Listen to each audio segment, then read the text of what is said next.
We're joined now by mum and parenting expert Liz Fraser and teacher Frances Gilbert. Good morning to you both. Good morning. Liz, what is the most extravagant present you have given? And Frances, what is the most extravagant present you have received? I think the most extravagant present any of my children have ever given was a small candle at one point, which I was actually so embarrassed that she gave. I did ask her kindly not to give it, but then she did. Where did she get it from? Did she? I think she went to the local shop.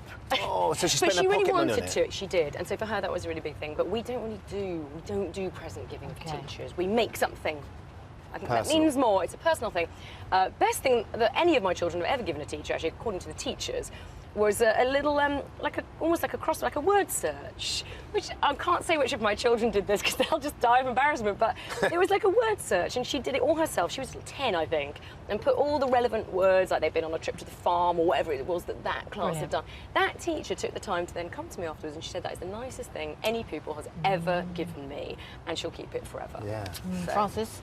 Well, I've received all-in-one gift, 4 bottles of wine, a book voucher, and, bath stuff, which all came from one parent. Wow, so smellies and bath bowl and salts and she was very grateful because I had helped her child quite a bit with his GCSEs. But that said, it does have an impact because you do favour that child when you've got such nice presents, and perhaps it is a bit unfair. So how many bottles of wine does it take to make sure your son gets an A? Probably about 6. 6, okay. 6. Right. Can I ask you though, do you really favour that child? Honestly, does it work that way around? I think it must colour your opinions because you are thinking when next time you mark that person's work, oh, I've got 4 bottles of wine, stashed away at home, and This all word this. search was no good. Have you noticed, Frances, that it's getting worse? Is the wrong word, but it's getting sort of the presents are getting more extravagant. There's more of them.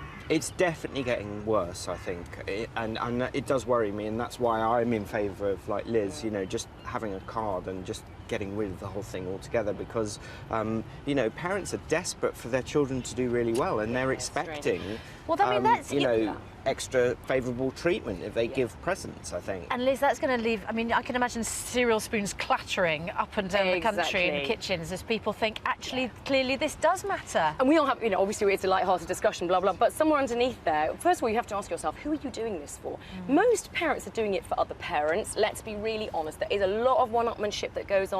Oh, so-and-so got a hamper from blah-de-blah, maybe I should give something else, which I think is extraordinary. So it's to impress other parents as much as anything else.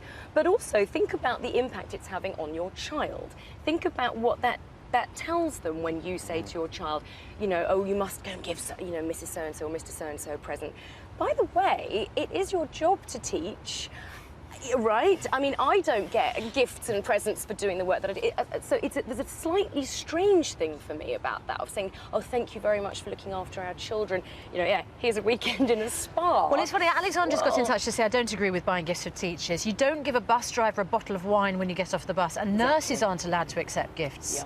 And this should be policy in schools too. Interesting. Frances, you don't think that they should continue with gifts? I don't think so. I do worry that, it does lead to kind of favourable treatment for particular students, and it is a bit of a minefield. And of course, you always have the teachers who are encouraging students to give presents as well, and that's a bit of a minefield. Yeah, I think some teachers send real clear signals that they're expecting a lot of stuff at the end of term. And you said and female teachers, in your experience, get more presents than the men. Oh yeah. But that's being a bit sexist, isn't it? But Well, it is that's true. your experience. Absolutely. It is my experience. Is it the female teachers get? Yeah, Yeah, definitely. Well, look, thank you very much for joining us. It's fascinating.